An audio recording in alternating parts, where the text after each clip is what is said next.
Paano makakaligtas ang isang dating samurai sa mga kapwa niya dating samurai? 刀を抜くおつもりですか？金が手に入りそうなんだ。Hold on.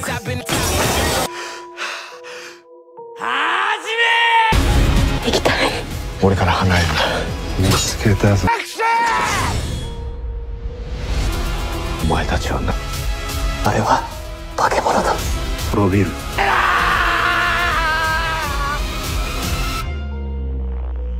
Magsisimula ito sa isang dating samurai na ngayon ay nakakaranas ng matinding paghihirap sa buhay. Wala na nga siyang pera at meron pang sakit yung asawa at mga anak niya na kinakailangan nga niyang mabilan nga din agad ng gamot. Dahil sa matinding pangangailangan, dito nga siya sasali sa isang palaro na mala Squid Game kung saan kasama nga niya dito ang ilan pang mga dating samurai. Kung saan silang lahat na 292 na contestants ay kailangang maglaban-laban at magbawian ng buhay at kung sino nga yung matitirang buhay sa dulo ay siyang mananalo ng maraming pera. Sa mga susunod na araw, dito na nga siya magtatago at makikipaglaban kung saan may mga makakasama nga siyang mga taong magiging kakampi at mga kaaway niya. Kung saan isa nga dito ang batang babae na poprotektahan nga niya para mailigtas sa iba pang mga samurai na gustong manalo nga sa palarong ito. Title ng series, Last Samurai Standing. Okay, this is one of the best original series ng Netflix in a while. As a fan ng mga ganitong movies ng mga samurais, mga espadahan, tapos yung ganitong time,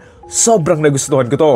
I like yung mga John Wick na may mga bengbengan, pero iba pa rin kasi yung beauty ng mga labanan gamit yung mga espada eh. There's a different artistry for fighting using a sword, lalo na nga on this specific setting.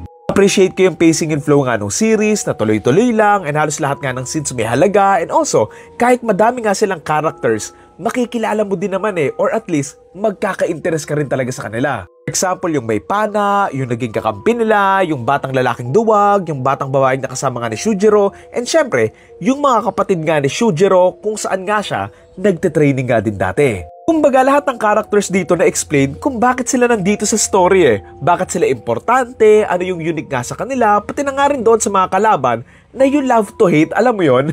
Lalo na tong lalaking maitim sa ipin tapos ang laki ng espada, ako lang may natatakot sa kanya. Maliban sa pagiging crazy lang niya, nakakatakot kaya yung mga expressions niya. Sadly, nategi na nga siya agad this season, pero what I love from his pagkategi, yung reference nga nila kay Kurosawa, lalo na nga doon sa pagbulwak nga ng dugo. I also love kung paano nila nire-reveal yung intent and goal nga ng mga nagpapalaro na to, na siguro medyo kinukulong lang sa context, lalo na kung wala kang alam sa Japanese history. Pero feeling ko naman, parang gets ko naman din.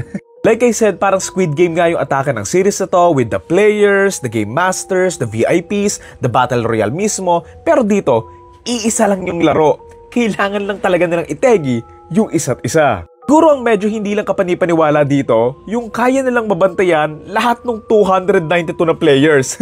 Like syempre wala namang tracking device or something dito, so medyo hindi lang kapanipaniwala na mababantayan nila silang lahat kung saan man sila nagpupunta. Ayun, I love the government conspiracy, corruption angle nga ng story, and it works naman given the premise. What I love pa here is the ideas about bang-bangs versus mga espada na lagi din nilang binabanggit sa series eh. Yes, mas effective nga yung paggamit ng mga bang-bang, pero it takes a certain skill kasi and a particular someone para mangtegi gamit ang isang espada.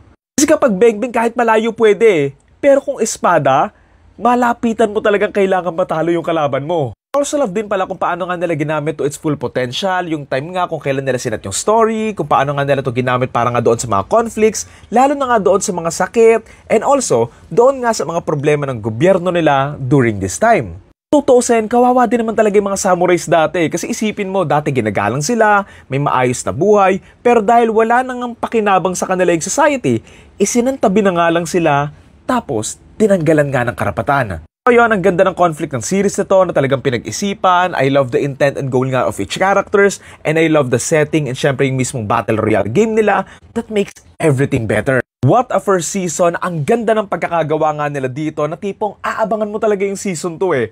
So, ayun, sana i-release agad nila. Again, ang title nito ay The Last Samurai Standing and ang torta rating ko for this ay 9 out of 10.